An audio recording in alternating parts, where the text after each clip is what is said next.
ni alaji mana ko da ba saka nan dun jam na nya bora ka fi sa ko mo ba ne dun da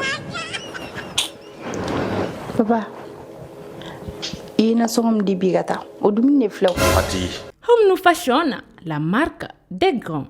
Siège Nyamakoro, non loin de Asakonia.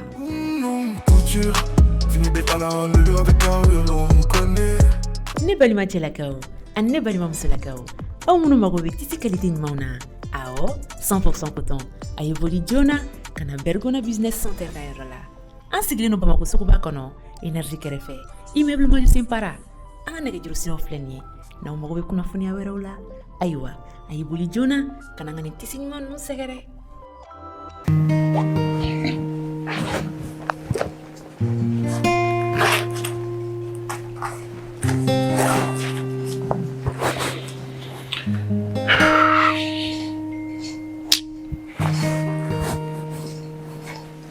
kuna shine ne wa klendi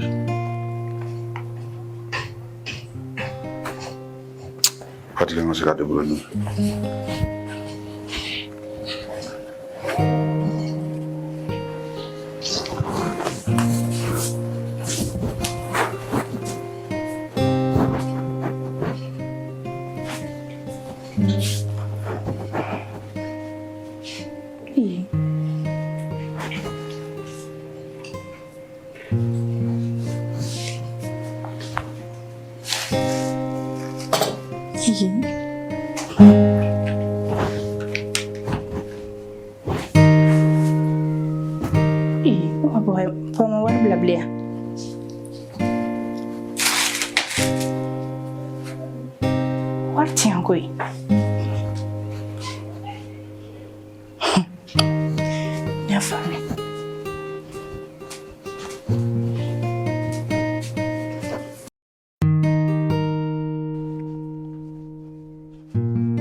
Oui, bé. Ça va?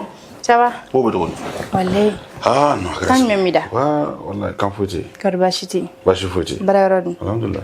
Dieu merci. C'est d'accord. Oui. Va, viens bas, quand il est kadi, escalier ton ta porta.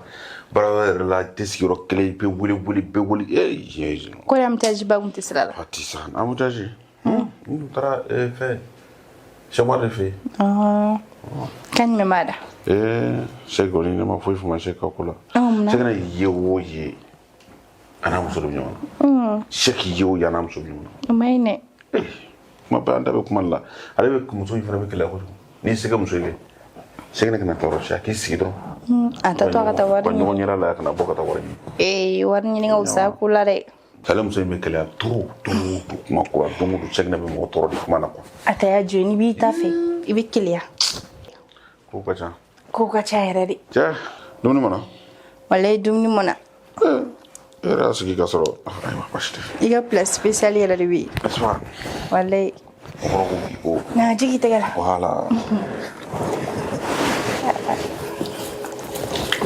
Là. Bébé. Nous on fait en haut. Ça veut dire ala bi kere ke mai. Abisa ke furum so nyuma dro kadi. Wallahi sa. Wallahi. Wallahi de kere ngere kadima.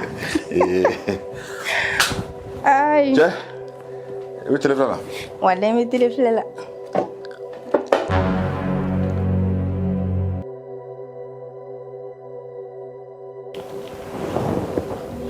Fati. Nema. Dumuni. Ni alaji. Mana ko da ba saka nan dun jam. Na nya bora ka fi sa ko mo bina. Ne dun da. Papa. Ina songom di bigata o dum ne flaw Fati ni kana nga duni je kulenga dabla ni wati na kulenga kuma te ko de bina na duni jam Papa, e ma wari di ne ma ne bɛ tobili kɛ cogo di? Me wari bom? Ne ko kuna sini ngona ne ma wa kelen de ma na sɔngɔ na wa. O wa kelen tara mi? Kuna sini tilela tobi do wa kelen na ka surafana tobi wa kelen na. Kunu nga tilela tobi wa kelen na ka surafana tobi wa kelen na o kuma na sɔngɔ kɛmɛ fila fila ye. Fati tɛ sara la ɲa. I tɛ sara la ɲa. Fati mana ko dabila sa ka kulenga dabila I kana dumuni. Na dumuni nga dumuni kɛ. Ni ko de ya, ni ko ya. Kasa gansan sigi ɲɛ ko kunu na sɔngɔ bɔra kuna sini na sɔngɔ ne yɛrɛ o de f'i ya. Ba na sɔngɔ da mi ta tobili kɛ sisan. Sinon a tɛ ne bolo. Hey, do ima me baro ke kafiri. Eni ala cɛ ma sɔn ka tobili kɛ bi. Han? Fati ma tobili kɛ bi.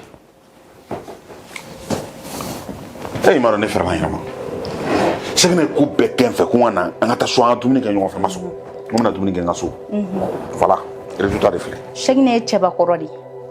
Bari sabula o bɛ nasɔngɔ bɔ a ka so. Kana na dɔgɔya mana kan fɔlɔ yɔrɔ in. N'i y'a ye a b'a fɔ k'a bɛ taa dumuni kɛ a ka so. Wallahi a nasɔngɔ de bila.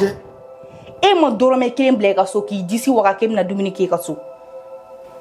Mais est-ce que papa bɛ m'aider a? N'a fɔra ne ye muso ye so in kɔnɔ e tɛ sɔn nasɔngɔ d'i ma diɲɛ kɔnɔ. Fati. Dugu bɛ jɛ dɔrɔn e b'i fiyɛ ka taa baarayɔrɔ la. E ni ala cɛ. Ne bɛ balo yan cogo min ne tɛ balo yan cogo min e ka sira foyi t'a la. Ne tɛ dumuni wari nasɔngɔ de ma. Ala cɛ i nasɔngɔ di ne ma. E tɛ miiri quoi e tɛ miiri ka nin soba in ɲini k'i bila a kɔnɔ télévision courant climatiseur tout ko bila e bolo yan I tɛ foyi la k'i da dɔrɔn I tɛ sira fɛnɛ ka n ka tobili kɛ ka di yan. Papa so in tɛ dunfɛnw tɛ koyi magoɲɛlan de don wa ko ni kɔngɔ bɛ ne la I b'o de jɔrɔ. Ne bɛ d'i ma don min na I ɲininkara de ko I bɛ se ne balo kɔrɔ ni I tɛ se ne balo kɔrɔ I tun bɛ ne to yen. Ni e yɛrɛ da bɛ ka tigɛ I la quoi bilahi ala e furu ni bi cɛ ko kɔngɔ bɛ e la ko kɔngɔ bɛ e la. Umar tɛ wa I bɛ wari di terikɛ minnu ma taa k'u musow ka tobili kɛ ka d'i ma sinon n t'a tobi ka d'i ma ne min y'i muso ye ne bɛ to maɲumatɔ ko la so in kɔnɔ mais I bɛ dépôt ta k'a ci terikɛw ma. Dépôt.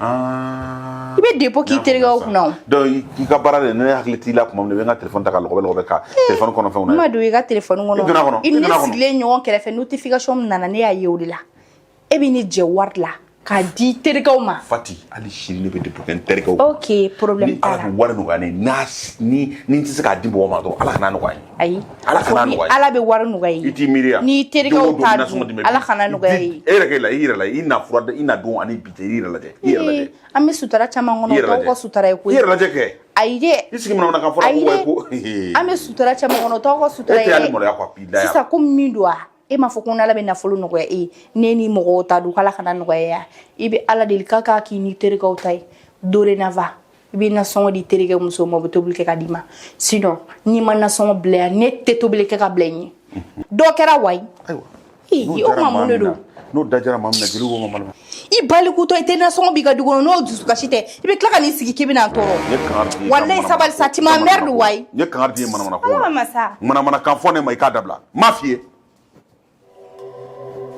E ala n'i ma muso furu k'i ma muso furu n'i ye muso furu problème nafa jumɛn de b'e la muso b'i bolo muso ko b'i la nin y'o de o ko I ta kɛ a tɔ ye ne ta ye e m'i ban ka tobili kɛ e m'i ban ka tobili kɛ komi I y'i ban ka tobi I y'i ban ka tobi o tɛ ya e fana ka ne lajɛ kɔngɔ bɛ boja I kɔnɔ yan. Home Fashion, la marque des grands. Siège Nyamakoro, non loin de Asakonia.